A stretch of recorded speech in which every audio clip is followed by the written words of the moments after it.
Hello again, I'm Clayton Vandiver, your Lightkeeper on the Lightkeepers Podcast. Today, HIPAA Part 3. We have more information about the Health Insurance Portability and Accountability Act.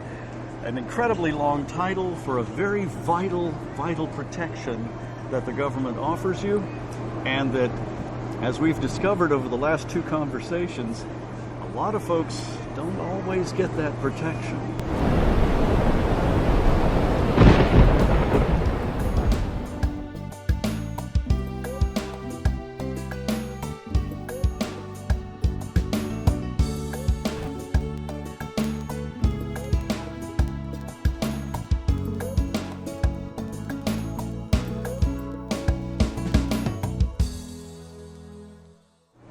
We want to make sure that you live the very best life possible. That's what the Lightkeepers Podcast is all about.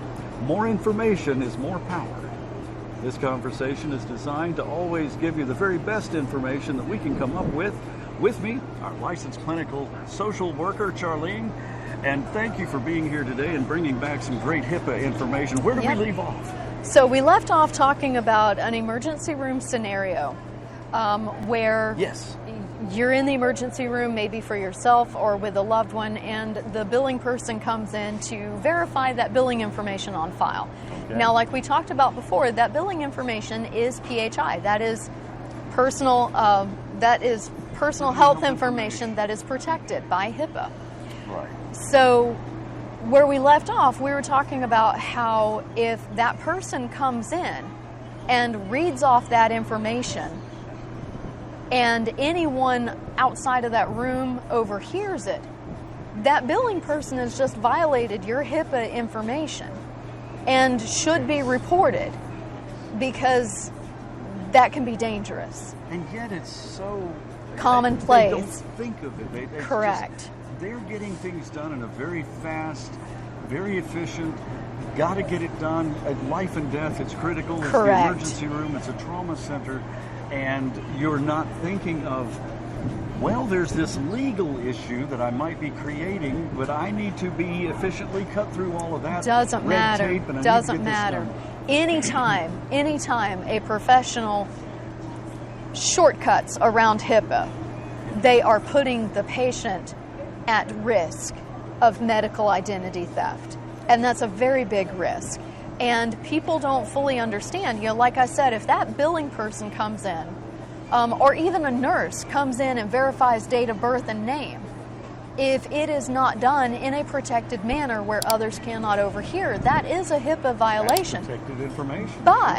But if they come in and say, "Can you tell me your information?" and you provide it with other people being able to hear, you have just given implied consent for your information to be shared. So by voicing it yourself, you actually it is not you violated consent. your own HIPAA and didn't even know it. Well, that's very important information, not only for the individual to be aware of, but for the medical professional to be mindful of. You know, a show that we enjoy watching has a line that's popular that details matter. In an investigation, details matter. In an investigation, details matter. Well, in life in general, details matter. Especially where your privacy, in today's day and time, when electronic means allow people to violate your information, to assume your identity, to assume your medical identity, and basically use your information for criminal purposes so easily. And see, and the challenge there is a lot of the health field, a lot of these institutions do not use the complicated algorithms that financial institutions use that protects that data. Until those protections are put into place, that data is going to be vulnerable to hacking and IT. We don't need to make it even more vulnerable by letting that information loose in areas where there could be someone with an ulterior motive. By just sloppy activity. Exactly. And anyone with an ulterior motive, or just an opportunist who says, hey, I just heard something I can use, steps up. Now, I was giving an example in the last one that someone could be using nefarious motives to say, I've got a little bit of a stomachache, not really, and then go into a busy trauma or emergency center where their small little issue that doesn't appear life-threatening is going to be put on a back burner. They'll be parked somewhere in a hallway on a little gurney, and they'll be able to relax there sometimes for hours. And while they sit and listen to people come and go, all being HIPAA violated all around them while they record on their cell phone.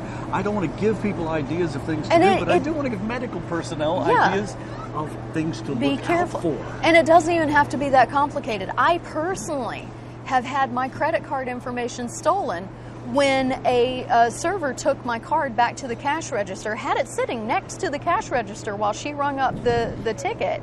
And someone sitting there at the counter took a picture of my credit card and used it successfully. So it wasn't the waiter or waitress. Correct. It now, was someone nearby with an opportunity. If someone can do that with a credit card, all they've got to do is snap a picture of your health insurance or even get a recording of your health insurance information. Of someone repeating it.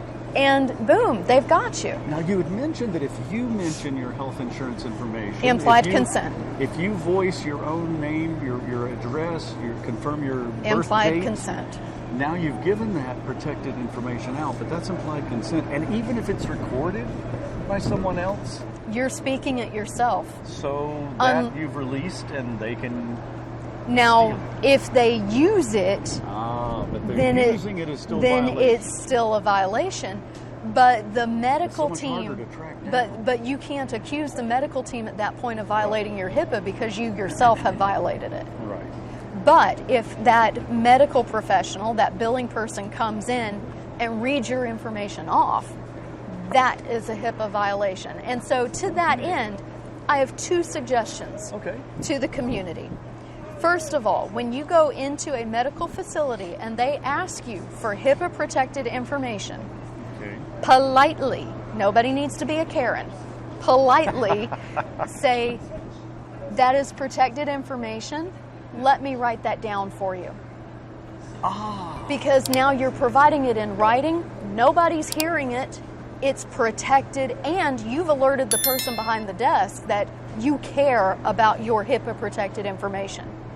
That's important. Whenever we can, enforce or reinforce our own protections, our own rights, our own wishes, it's always a good thing. Advocate for yourself. And that's the social worker speaking, because they'd like to be there for you, advocating for you. That's what they do. But if they cannot be, and if you do not have a family member who can look out for you, if you go into an emergency room or a treatment center and you're lightheaded, maybe you're even passed out, you may provide information, you may have been injured, that you don't realize that you're in a compromised situation, and you may provide information before you know it. That's why it's important to have somebody with family you, member or some companion with you. Now, the other suggestion is not going to make me any friends in the medical world, but if you are in an emergency room or a hospital or a medical setting and you hear a staff member divulge someone else's PHI, their personal health information, if you overhear that, report them, because that needs to change.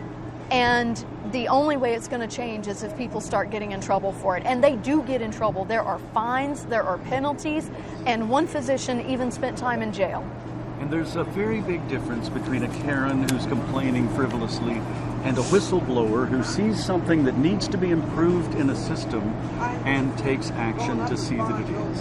And we have to go on. We'll do another episode. Hold on. That can be reported to the Office of Civil Rights for Health and Human Services. Thank you. And I'll even put a link below for that, for anyone who might want to jot it down, have it handy for any time you're in a medical situation. We're going to have to talk more about some of the scenarios that we've talked about in the past. Let's get into the medical identity theft. Let's do that on our next episode. Thank you for watching the Lightkeepers Podcast. The Lightkeepers Podcast is brought to you exclusively by A Guiding Light, 501c3 charity organization There's a QR code on the screen if you'd care to donate and help us out in this quest to make sure that the very best information to live the very best life that you can is provided to everyone we can reach. Please tell your friends, tell your family, subscribe, like, hit the bell so you're reminded to tune in every time we put up a new episode. And again, thank you for tuning in.